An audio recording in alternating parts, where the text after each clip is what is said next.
Hola, compañeros. Estamos en el día 31 de julio de 1995 y es el centenario de Euskal Herria Jeltzale, Partido Nacionalista Vasco. El día 31 de julio es un día especial por tres cosas. Primera, es el día de San Ignacio, que es padrón actualmente en los territorios históricos de Vizcaya y Guipúzcoa. Importante para la Compañía de Jesús, importante para ser tal vez el protagonista de la vasquidad encarnada en una persona más conocida a nivel del mundo y por tanto San Ignacio es un personaje muy importante. Resquemado por la memoria de ciertos narristas referido a la situación de enfrentamiento a comienzos del siglo XVI en la toma de Pamplona, con la situación de la dualidad en la zona interna de los allegados al mariscal de Navarra, Pedro, y ahí estaba parte de la familia de Francisco de Jasso y de Apilicueta, con la relación con la Casa Real de Navarra a través de los padres y hermanos de Francisco Javier. Relación posterior a la situación en 1521, en la situación en Ondarribi, en Amaiur, en 1522-24, la situación que tiene el propio San Francisco Javier. Cuando en 1900 y pico nos encontramos con lo que dice el Corralito Foral respecto a la resignificación del castillo de Javier y de las Javieradas, que tiene su propia historia e intríngulis. Esa es una primera. El hecho del camino ignaciano y todo esto, el camino importante para la fe y los ejercicios espirituales que son importantes en la casa de los jesuitas y que han tenido tantas historias, por ejemplo, en el ámbito de Japón, que Francisco de Jasso de Azpilicueta fue el más importante porque fue el primer occidental en entrar ahí, y en Nagasaki precisamente hubo una comunidad muy importante. A ver si algún día puedo hacer silencio, que ya ha sido tratada ciertamente en la caja de trovadores por los amigos David, Nievas y Nomi Toral, pero que a mí me hubiera gustado, sobre todo teniendo en cuenta de que cuando la vi me impactó, a pesar de yo ser ateo. Sí, soy ateo, no vuelvo a repetir, ateo, a pesar de haber sido bautizado y haber hecho la comunión, pero no hice la confirmación y lo hice por muy buenas razones. Querida Carolina, me he agradecido de haber llegado a ese punto. La segunda vertiente es la construcción del Partido Nacionalista Vasco, cosa que puede ser hasta cierto punto discutida, en tanto cuanto ¿qué hace un partido? Un partido lo hacen las sedes con gente dentro organizada. Eso se hace el día 14 de julio de 1894. Euskaldun Batzokia, el primer Batzoki, se funda antes del Bizkai Buruachar y del Euskadi Buruachar y de EAJ-PNV el 31 de julio de 1895. Decía 1995, el centenario, en la declaración que está comentada en un vídeo aparte en este canal, declaración liderada por Xavier Arzallus y por Joseba Aguibar. Una declaración relevante que conviene ser leída, pero también ser actualizada siempre bajo los principios básicos y el hecho de que Euskaldun Batzokia ya ha cumplido 130 años este año. Pero el manifiesto es importante. Una declaración de principios para establecer el partido y la sede. Porque la construcción del partido se hace a la inversa por el maestro Sabino Arana. Cuando podría ser el hecho de primero constituir la estructura del partido, luego en la sede y luego el manifiesto. Esto es a la inversa. Primero es el manifiesto en el caso del caserío de la Razabal, en 1893. Luego tenemos Euskaldun Batzokia un año después, en 1894. Y tenemos Euskal Herria Jeltzale en 1895. Por tanto, cuando nos encontramos en el siglo XXI con 130 años, vamos a coger la fecha de Euskaldun Batzokia, 130 años de existencia de una herramienta de construcción diferente a lo que ha sido, por ejemplo, la proyección de un Aital Ramendi, de un Hermanos Garat, que ligado a la situación de la Revolución Francesa, pero derivada después del terror de la Convención, del Directorio, de todas estas vicisitudes con el 18 Brumario, la situación napoleónica, el imperio y todo esto, tratan de establecer un esquema de cosas en donde, en ausencia de herramienta, cosa que ha sucedido antes, convencer de alguna manera al emperador de que hay que hacer una determinada reordenación que incorpore la realidad nacional vasca a una suerte de condominio dentro de la realidad francesa. Cosa que llevara a la frontera de los Pirineos al Ebro, incorporando sucintamente la situación del Principado de Cataluña y de las hermanas forales. ¿Cómo habría sido la evolución posterior? No lo sabremos, porque fue simplemente una propuesta que se vehiculó a través de los hermanos Garat. Pero la diferencia con Euskaltel y Jeltzalea, con Sabino Arana, es el hecho de construir una herramienta que vehiculice no solamente lo teórico, sino también a través de lo práctico de la construcción de esta realidad.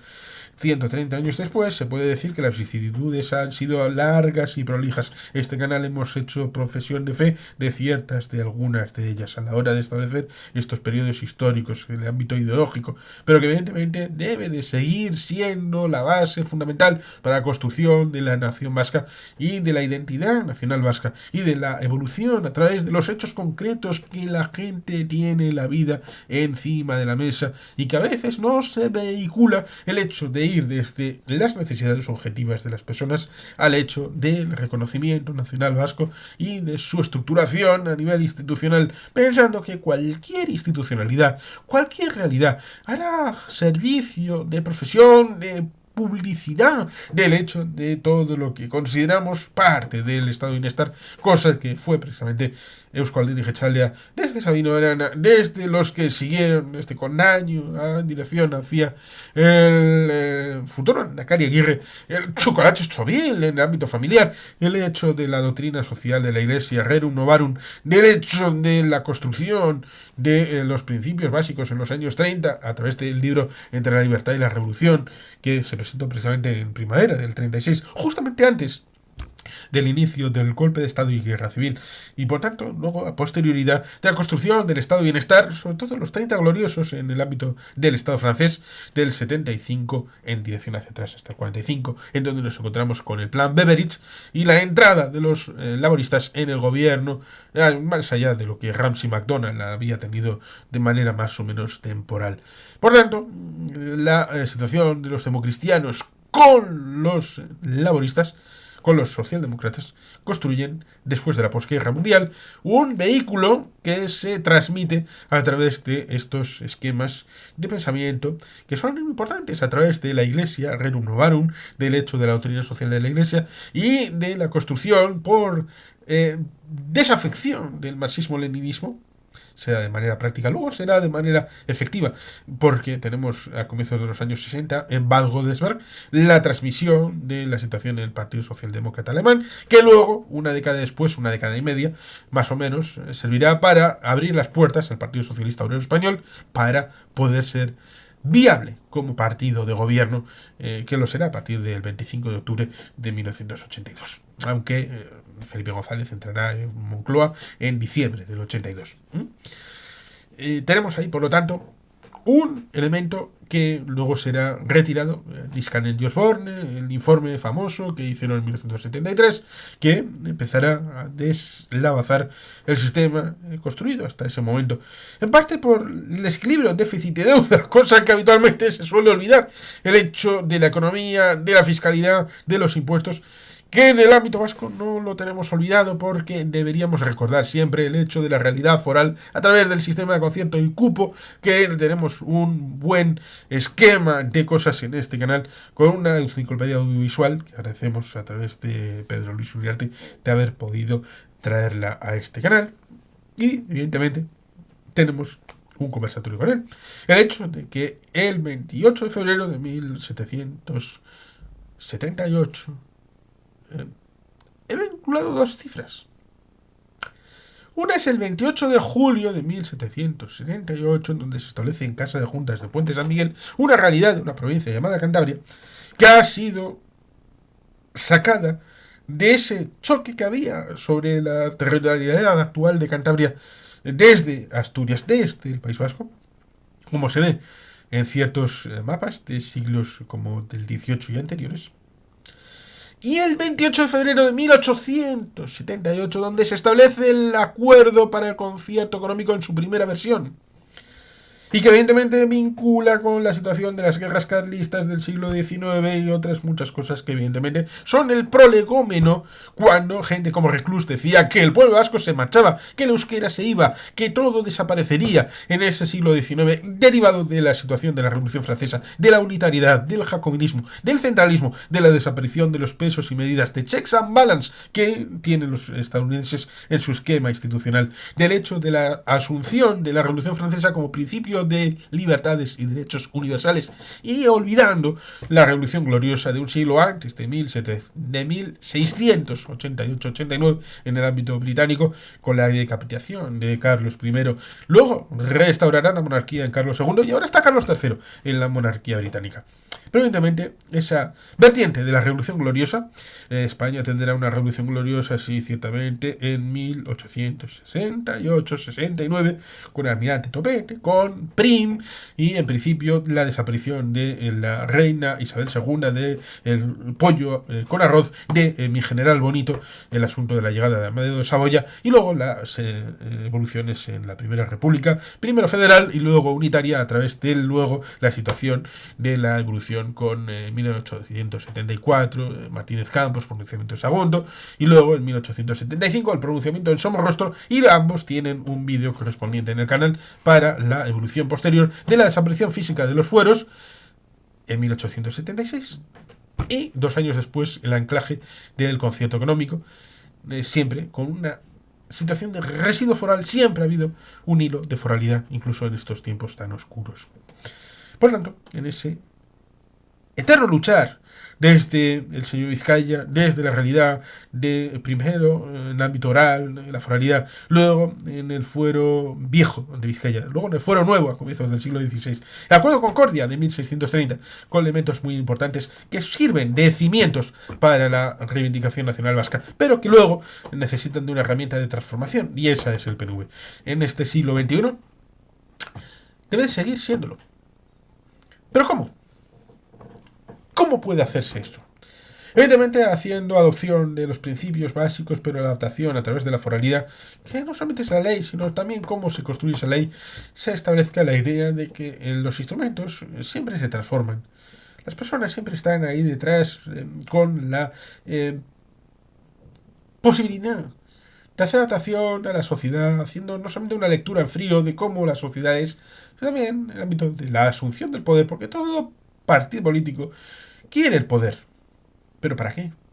Para transformar la sociedad, transformar la institucionalidad, adaptarlo a la realidad. Porque una imagen fijada en el tiempo puede ser muy bonita. Para eso están los cuadros, para eso están las esculturas. Pero la vida real no es una escultura, no es una pintura, ni siquiera es un libro, que tiene un principio y un final, que evidentemente debe estar encapsulado. Una historia, porque la vida real no tiene principio, no tiene final. Es un relato continuo, en donde puedes tratar de buscar ese momento con una epicidad, tipo Ennio Morricone o John Williams, con una fanfarria, al estilo Hans Zimmer, pero no es viable como algo realista.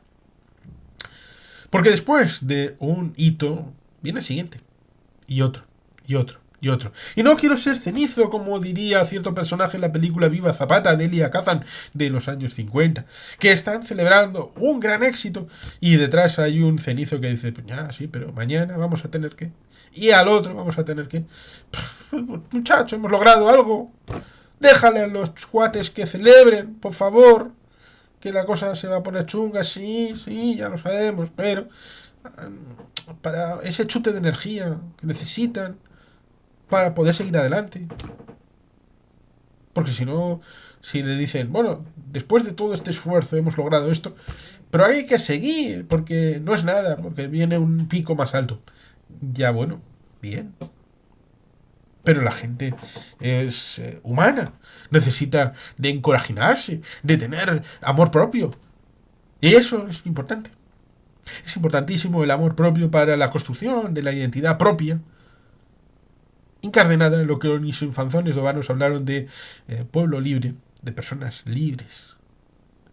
Y esto nos lleva al hecho de que no solamente la Revolución Francesa pudo ser origen de derechos universales, también había foralidad, también había una vía vasca a la resignificación de derechos universales, como lo vimos en John Adams cuando viene a Bilbao, a través de Gardoqui, el primer embajador del Estado español en Estados Unidos, y que fue en el ámbito de la búsqueda del libro que escribió sobre la Constitución americana, que sería establecida en 1787, después de la ratificación de los diferentes estados, que entonces eran 13, nos encontramos con el hecho de que solamente encontró 2 lugares en Europa, que son la República de Vizcaya y Suiza. Y ya está, eso fue todo. Los lugares donde encontró un lugar de libertad, de democracia, de derechos, que pudieran ser transponibles al hecho de la realidad de la nación americana. Por tanto, ahí tenemos un hito, uno más, en nuestro pasado, sin tener que ir a Jaunsuría, que es mitología, pero es historia. Es parte de nuestro legado. El hecho de que en el siglo XI hubiera un comienzo, a través de ciertas leyendas, que la construcción nacional del Estado español a través del nacionalismo español no se viene a significar el hecho de, bueno, esto es basura. Ya, pero ellos sustentan parte de su historiografía también en cosas semejantes, de construcción, de invención del pasado, porque el pasado está hecho por personas y las personas son falibles, no son infalibles. Por tanto, cuando uno habla de la batalla de Aguirre-Corriega o la batalla de Munguía, nos encontramos con cosas parecidas a cuando otros tratan de establecer la batalla de Covadonga o la batalla de las Navas de Tolosa, donde, por cierto, a nivel de los reyes que estaban presentes, se pone exactamente al mismo nivel al señor de Vizcaya. Por tanto, ojo, cuidado, porque el señor Vizcaya fue el heredero de la legitimidad histórica que podía tener el reino de Navarra, la construcción nacional hasta finales del siglo XIX, cuando desaparece por mor del nacionalismo español. Por tanto, personas, patria, construcción, herramienta, realidad institucional, lucha desde la transición, construcción a través de lo que la Constitución española permite desde 1978, Estatuto de Autonomía 1979, mejoramiento del fuero 1982, construcción de la realidad plural en equilibrios, cosa que sería bastante pre-revolucionaria francesa, cosa que a veces se establece en la dialéctica el ataque, porque estos quieren hacer algo medievaloide. Ya bueno, ¿por qué tiene que ser malo lo medieval?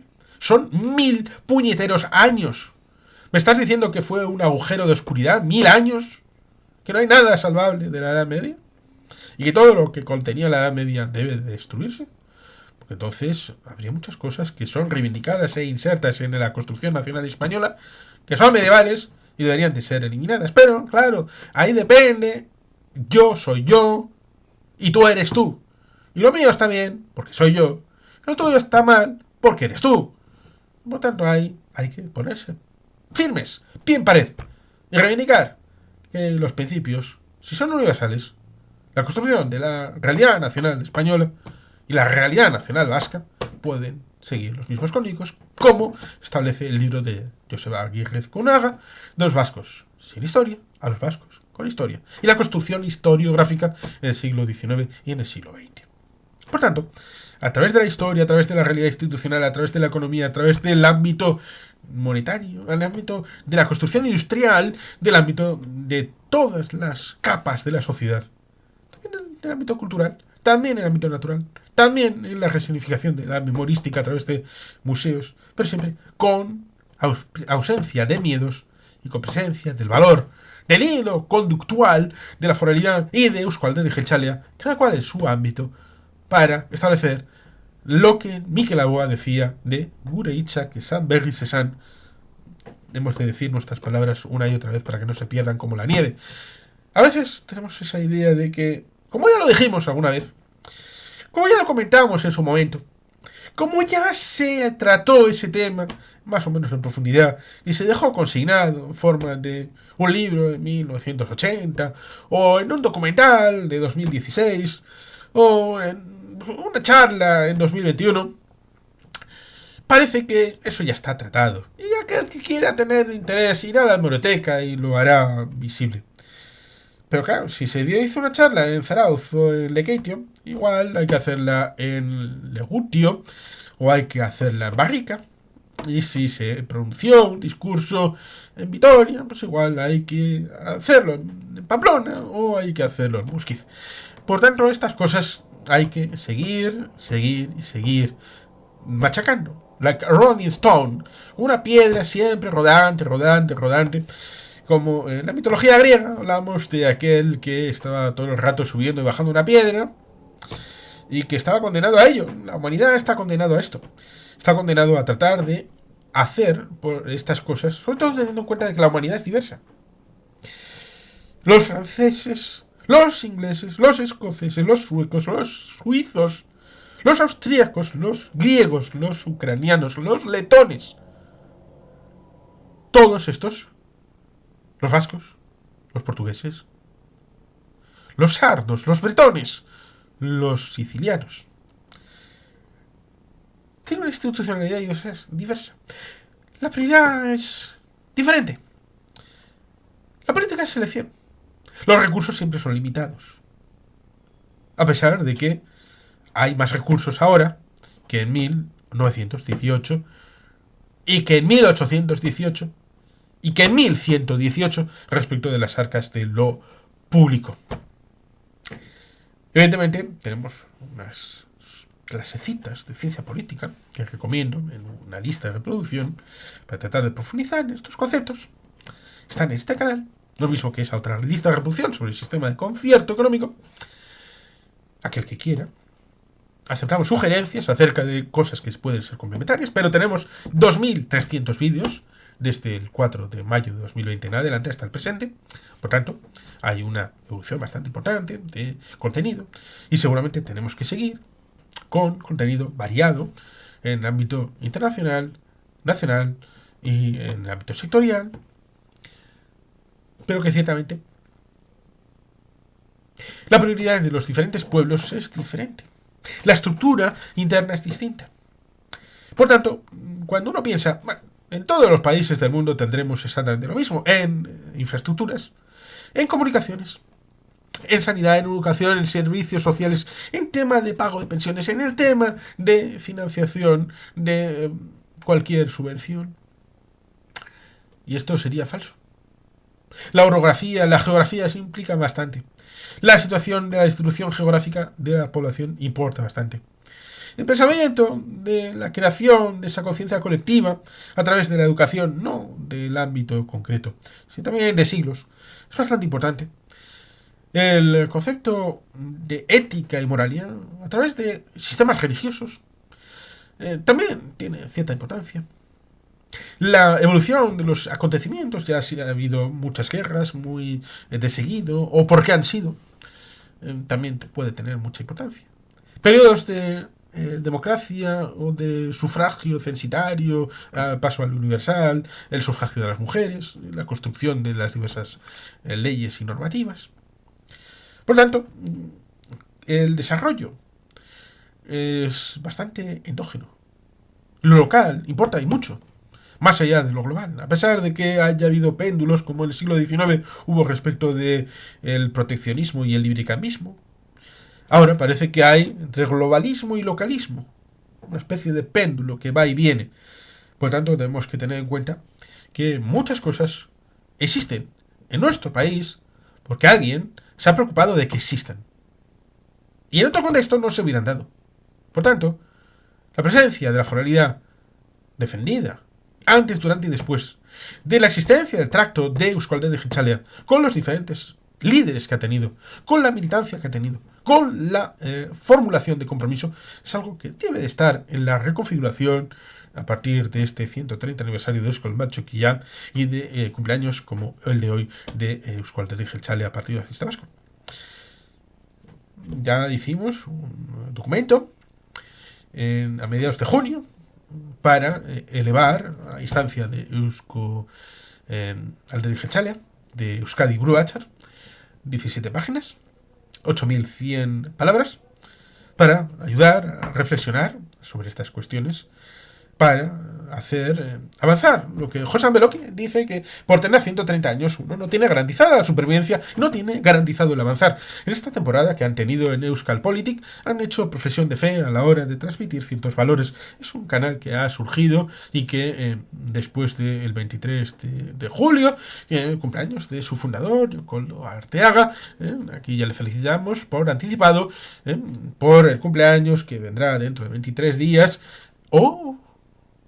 Me estoy equivocando. Ya ha venido ya hace exactamente 8 días. ¿Llegamos tarde? ¿Una semanita? Vaya semanita, ¿verdad? Desde tu cumpleaños, querido John Koldo. Por tanto, ciertamente, Sorionak con retraso. Pero lo vamos a celebrar con el partido hoy, día de San Ignacio de Loyola, día de la creación del partido, y también cumpleaños de Harry Potter. También es importante. Decía 3 eventos, el tercero es el cumpleaños de Harry Potter. Ya lo he comentado. Por tanto, ahí está la trinidad de celebración de un día como hoy, el día de San Ignacio. Festivo en Vizcaya, festivo en Guipúzcoa. Y que ciertamente hay que seguir adelante. Hay que mirar la sociedad actual para seguir con ella, para transformarla, mirando a 2030, 2040, 2050. Horizontes a dónde Euskadi quiere llevar a través de Euskal Herria Jeltzalea a la construcción nacional. Tratando de incorporar a cuanta más gente mejor y tratando de visualizar esa realidad para acompasarla con lo que vamos haciendo en el micro y lo que se hace a largo plazo para tratar de construir nación vasca siempre sin sobresaltos y sin rupturas, para tratar de hacer viable ese proyecto nacional que imaginó Sabino Arana, nuestro maestro, y que la herramienta fundamental, imprescindible, por muchos motivos, aún hoy, tiene una perspectiva de futuro que hay que garantizarla con trabajo, con esfuerzo, con cooperación y con una visual de que es muy importante hacerlo todos juntos, para ir más lejos, para ir más rápido, para construir nación vasca, para construir Estado vasco, para construir futuro, para construir garantía, para construir estado de bienestar, para construir estabilidad, para construir un refugio en el mundo, para construir algo que, por ejemplo, los judíos tienen. Nosotros tenemos diáspora como los judíos, y los judíos sufrieron mucho, no solamente en las situaciones de la SOA, sino también antes. Ahora todos saben que pueden tener una vicisitud bastante complicada en algún lugar del mundo, pero tienen Israel. Tienen Israel. Si se pone chungo en algún lugar del mundo para un judío, sabe que puede emigrar a Israel y que ahí tendrá su hogar. Eso es algo que nosotros debemos también pensar para nuestra diáspora. Si se pone chungo en Argentina por determinadas cosas que pasan respecto de un Milei o algo que pueda prevenir peor, que tengan Euskadi, que tengan patria vasca, donde siempre poder refugiarse. Para eso también está la construcción nacional.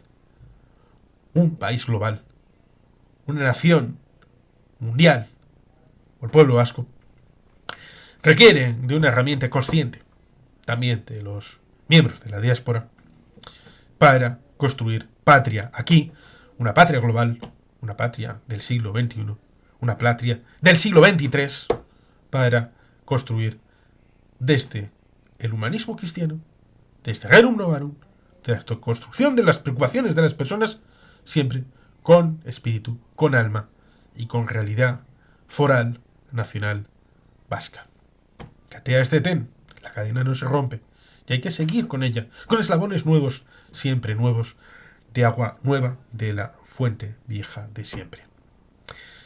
En buena medida esto ya lo hemos tratado en ciertos vídeos, pero aquí está la referencia respecto de este cumpleaños de Euskal Herria Jeltzalea y que sea por muchos más. Así pues, aquí hacemos nación, hacemos país y avanzamos siempre adelante, tratando de aportar en positivo. Y sin más, queridos patitos, eskerrik asko, bihotz, bihotses, agur berobat, beti gelpean.